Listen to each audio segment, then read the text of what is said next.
subscribe, and let's get into this beautiful, heavy gal. Heavy? Heavy? Wait a second.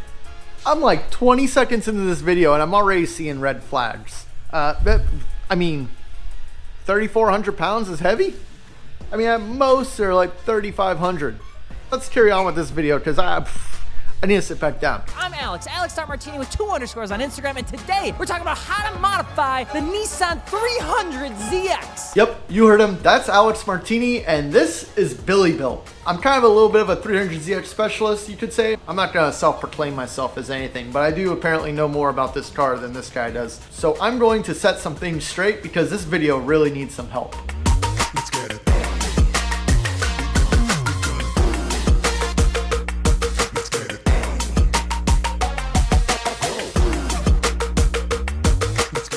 How to modify a 300ZX. Oh yes, tell me more. Tell me more about how to modify a 300ZX. Please do. The Nissan 300ZX, the official car for people who say, I like meat on my bones.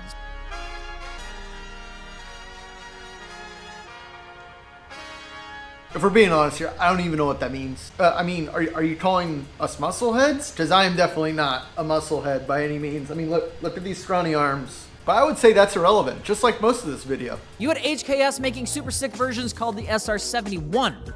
Blackhawk reference. And wait, Blackhawk reference? SR71. Blackhawk reference. SR71 is not even a Blackhawk. Totally irrelevant. Carry on. Encompassing a more VIP style look with more technology than DVD players before Netflix offed them. Netflix offed DVD players? You know, I never even thought about it like that. That's a really good analogy. So how do you modify a Nissan 300ZX? Well, you start by crying. Just a little bit, because some of this is gonna suck. Start by crying. I missed that step. We need to go back and pull this all apart so I can start off crying before fixing my car. To keep the engine running healthy, make sure the 120,000 mileage maintenance was done so you can be like starting with a good bone car. Here I come. Now we're getting to the real stuff because that right there is probably the truest thing he said in this video. The 120K maintenance on these cars is an absolute must. Realistically, timing belts should be replaced, I would say every 5 to 6 years comfortably. Rubber does degrade over time. It's more than just mileage, which means more than just 120K. Can the belt last longer than 5 years? Oh yeah, absolutely. But it would need to regularly get driven and see heat cycles on a usual basis. For those of you that do drive the car every day, props to you, you got yourself a gem. You're doing great. Because the weight and girth of this bad boy. Okay, here we go. I know this is repetitive in this entire video. Weight and girth, heavy gal. I'm gonna start a counter here for how many times he calls the car heavy in this video. We're gonna say the first recommendation is jumping into coilovers. Okay, if you're on a budget, go BC Racing BR series. And if you're looking to do something outside of that, you're probably gonna pay more. Honestly, and I'm sure a lot of other older 300ZX guys would agree with me, not too many people run BC Racing on their 300ZXs. Unless you're like into the whole stance thing, BC Racing is just another Chinese coilover that goes lower than most other coilovers and allows you to slam the car to the ground. Although they can be made to fit right and look good, I'm not saying they're not. But nobody uses BC Racing that I know of. If you want something a bit more stout, then the 510 series Fortunatos will get the job done. But that's really only if you plan to track the car. And then the next set of coilovers he recommends are Fortunatos for racing, which is common, I'm sure, on a lot of other platforms. I know the BRZs and Hondas are very popular with the Fortunatos. They are certainly a more pricey option, but honestly, if you haven't heard of Powertricks coilovers and you own a Z32, look him up. The owner's name is Charles, and he's been driving racing 300ZXs, I want to say since the late 90s, early 2000s. This is a guy that has owned 300ZXs and raced them and produces suspension parts for them. If anything, that's the company to go to because they're going to have the most knowledge for the platform. Not to mention support your Z guys because they're the ones that are still developing new parts for the platform. The NA cars are heavy and slow, but still fun. The twin turbo versions are heavy and less slow, but tough to muscle around if you don't really get the whole weight transfer thing, right? Heavy. Okay, here we go again with the heavy stuff. Again, like I've said in other videos, the cars aren't that heavy. Unless you like GTR R33s, they're also 3,400 pounds. Mark IVs are also 3,400 pounds. I believe 3,450, right around there. They're not a lighter chassis than this. As a matter of fact, I would say 3,400 pounds is completely within reason for any modern Grand Touring car. Even by today's standards, if you have a twin turbo V6, V8, whatever it may be, you're looking at anywhere between 3,300 all the way on up to 4,200 pounds. Newer Mustangs weigh like 4,000 pounds. So yeah, I don't get it. I'm not mad. I really don't care. I mean, if he wants to think they're heavy, more power to him. If you guys want to think they're heavy, more power to you. From there, 18 by 9.5 plus 22 and 10.5 plus 22 rears are stout. You can go wider here, but you're gonna sacrifice tire size that you can run. He said an 18 by 10.5 plus 22 is gonna fit. Let me show you all something. This wheel here is an 18 by 10 plus 25. It had some poke, quite a bit of poke actually, and I had to do quite a bit of pulling and rolling to get the fender out far enough to clear this wheel. At 18 by 10.5 plus 22, no way, dude. Good luck. Mesh BBSs go hard as I mean, mesh BBSs are extremely nice. I'm more of a CCW kind of guy, but that's all out of my price range and a little bit over my budget for what I'd spend on wheels. I mean, I've got XXR 521s here. It's not a show car. It's not a garage queen. I don't want it to be a garage queen anyways. So I don't believe in spending a bunch of money on wheels because that's not really going to do anything for me aside from bragging rights that I have real wheels. Hey, the Tune Zone is a fun place to be with these cars because the cooling is decent, the turbos are stout, and the twin turbos will build fairly well from an engine perspective. But yeah, the Tune Zone, that's the fun stuff, right? the Tune Zone of these cars isn't as well supported as it once was, so tread carefully, especially with non-turbo cars, as those engines are not as stout as their twin turbo counterparts, okay? Right? I mean, he's not wrong here, but only thing to mention here is the NA, honestly, my opinion, is not really any weaker than a twin turbo. Wrist pins are a little bit smaller on an NA than a TT, and they don't have oil squirters, which isn't necessarily the end of the world. Most people delete the oil squirters. In all actuality, the biggest hindrance to the NA is the fact that it's a 10.5 to 1 compression, and the twin turbo is 8.5 to 1 compression. Now, typically with higher compression, you'll get a little bit more mid-range torque. That is ultimately what will kill a motor, bend a rod, or spin a bearing. It's just, there's a lot more cylinder pressure with a higher compression motor at the mid-range power because the turbos will come on quicker. It'll make more boost earlier on. If you have a non-turbo car, it's still sick. Just do the following, okay? Put your car on a diet. It's a heavy chunker right now, okay? Oh, heavy chunker? Oh, come on. Well, because these cars suffer the Subaru dilemma, okay? Good car, low tolerance to bullshit, and can be the worst thing you ever own if you don't treat her right. The Subaru dilemma. I've never heard it quite called that. That's a new one for me. But he's not entirely wrong here, and the same could be said with any older car. If it hasn't been maintained properly or driven regularly, it could very well run into issues. If you're not familiar with the term FPFQ, falling price, falling quality of ownership is exactly what it is.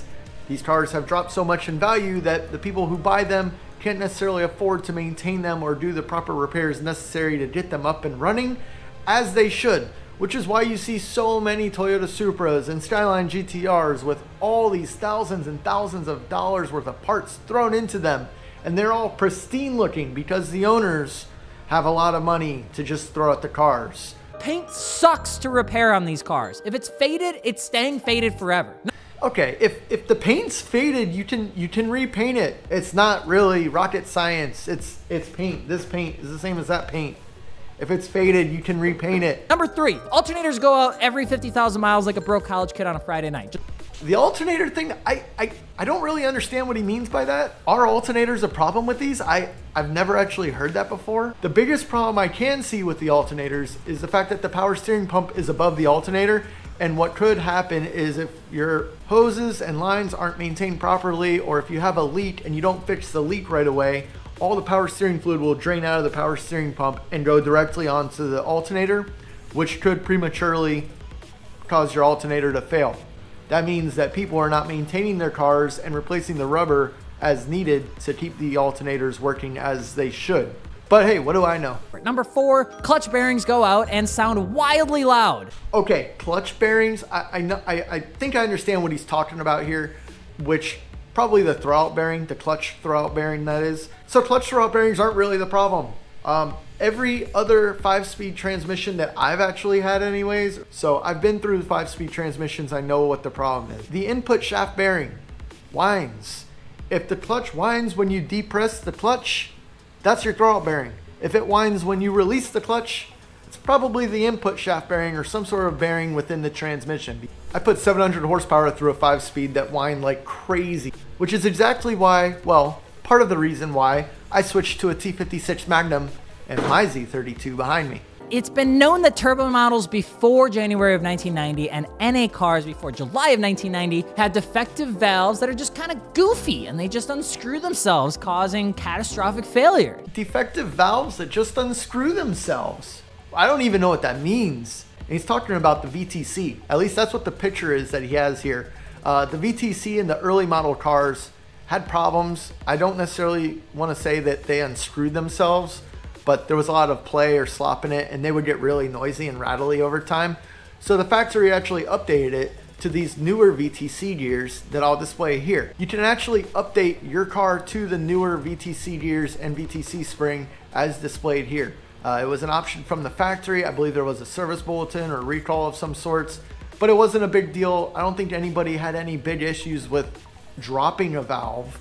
I don't know about unscrewing a valve. Now, I could very well be interpreting it wrong, but the picture he shows here is definitely a VTC gear, and there is no valve in that picture whatsoever. So do with that info what you will. So how do you modify a 300ZX? Easy, baby. You spend $30,000 to $40,000 on a turbo or $20,000 on a naturally aspirated version, only to question every choice you ever made for T-tops. But it's okay. Things are fine because the headlights are from a Lamborghini. This guy. Okay, so now he's complaining about spending $30,000 on a twin turbo NA car or whatever he's talking about. First off, I don't even know where he came up with that number, because unless you're going balls to the wall like I have done, you're not going to end up spending that much. I'm pretty sure I could build a 500-600 horsepower twin turbo car for south of $10,000 quite easily. Not to mention you could get a fairly decent twin turbo car for about 12 to 15 grand right now, which sets you at right about 25,000, less than $25,000 for a 500 to 600 horsepower car. It's really not that hard.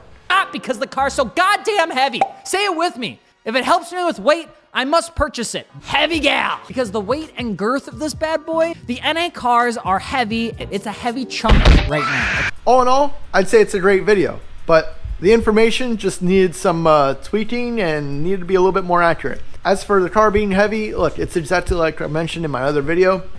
Everybody likes to call these things heavy, which in my opinion is not accurate at all. These are very much on par with every other Grand Touring sports car out there. By no means is it a lightweight chassis, but it could be with the proper setup or if with a different setup, whatever you may like. Different strokes for different folks, you know? But if you guys are at all curious with what I have here in front of me, I have plenty of other videos on my YouTube that you are more than welcome to check out. This is a completely built 300ZX with new externally wastegated V-band turbo housings and a Tremec T56 Magnum attached to it. I will be finishing this up probably right after this video, honestly. I will be doing the first startup on this car, which you guys should be seeing in another week.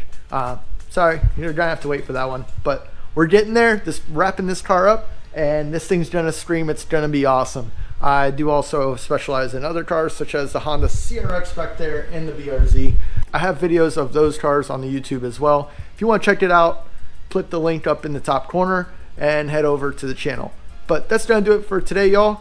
Hope you enjoyed this video, and we'll see you next time.